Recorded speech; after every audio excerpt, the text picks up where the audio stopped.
নমস্কার বন্ধুরা, welcome to অনন্যাস Bong kitchen. আজকে নিয়ে চলে এসেছি সম্পূর্ণ নিরামিষ বেগুন মশলা রেসিপি নিয়ে, যেটা রুটি, লুচি, পরোটার সাথে খুব ভালো যায়। খুব সহজেই বানিয়ে নেওয়া যায়।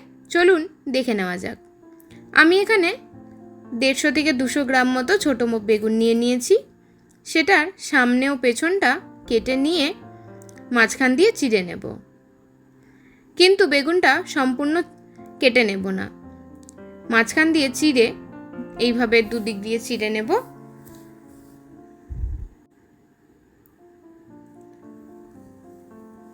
এইভাবে আমি বাকি সব বেগুনগুলো কেটে নিয়েছি। এবার বেগুনগুলোতে সামান্য নুন ও হলুদ দিয়ে ভালোভাবে মাখিয়ে নেব।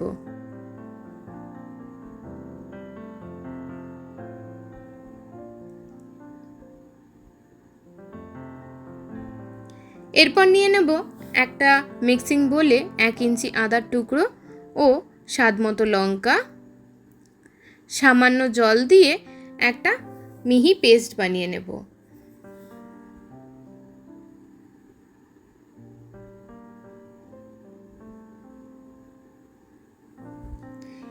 এর মধ্যেই নিয়ে নেব 1 চা চামচ জিরে গুঁড়ো ও 1/4 চা চামচ হলুদ গুঁড়ো নিয়ে মশলাটা খুব ভালোভাবে মাখিয়ে রেখে দেব।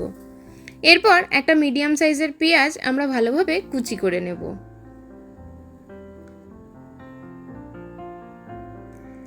এবার একটা প্যানে 2 থেকে 3 টেবিল চামচ তেল দিয়ে, তেল খুব ভালোভাবে গরম হলে আমরা বেগুনগুলো ভেজে নেব। বেগুনগুলো উল্টে পাল্টে মিডিয়াম ফ্লেমে সম্পূর্ণ ভেজে নেব।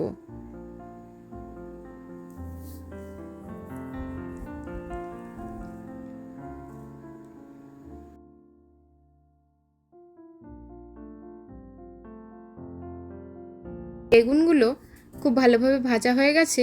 এবার বেগুনগুলো একটা বাটিতে তুলে রেখে দেব। এরপর কড়াইতে যে তেলটা রয়েছে তার মধ্যেই যে পেস্টটা বানিয়ে রেখেছিলাম সেটা দেওয়ার পর সামান্য জল ওই বাটি ধুয়ে এর মধ্যে দিয়ে খুব ভালোভাবে মশলাটা কষিয়ে নিতে হবে, যতক্ষণ না মশলার থেকে কাঁচা গন্ধটা চলে না যাচ্ছে। এরপর এর মধ্যে দিয়ে দেব আগে থেকে কুচিয়ে নেওয়া টমেটোটা দিয়েও মশলাটা খুব ভালোভাবে কষিয়ে নিতে হবে। এরপর দিয়ে দেব এর মধ্যে স্বাদ মতো নুন, 1/4 চা চামচ চিনি, 1/2 চা চামচ Kashmiri red chilli powder. Kashmiri red chilli পাউডারটা আমি এখানে রঙের জন্য ব্যবহার করেছি, আপনারা চাইলে নাও দিতে পারেন। এরপর সব কিছু খুব ভালোভাবে মিশিয়ে নিয়ে ঢাকা দিয়ে রেখে দেবো 5 মিনিট মতো। 5 মিনিট পর ঢাকা খুলে হালকা নেড়ে চেড়ে নেব। দেখুন টমেটোটা বেশ সেদ্ধ হয়ে গেছে, কিন্তু মশলাটা আরও কিছুক্ষণ কষানোর জন্য আরও 2 থেকে 3 মিনিট ঢাকা দিয়ে রেখে দেব। 2 থেকে 3 মিনিট পর ঢাকা খুলে নাড়াচাড়া করে দেখুন মশলার থেকে তেল বেরিয়ে এসছে। এবার এর মধ্যে দিয়ে দেব আগে থেকে ভেজে রাখা বেগুনগুলো দিয়ে খুব ভালোভাবে মাখিয়ে নিয়ে গ্যাস অফ করে 5 মিনিট ঢাকা দিয়ে রেখে দেব। 5 মিনিট বাদে পরিবেশন করে নিন মশলা বেগুন। আজকের রেসিপিটি কেমন লাগলো অবশ্যই আমায় কমেন্টে জানাবেন।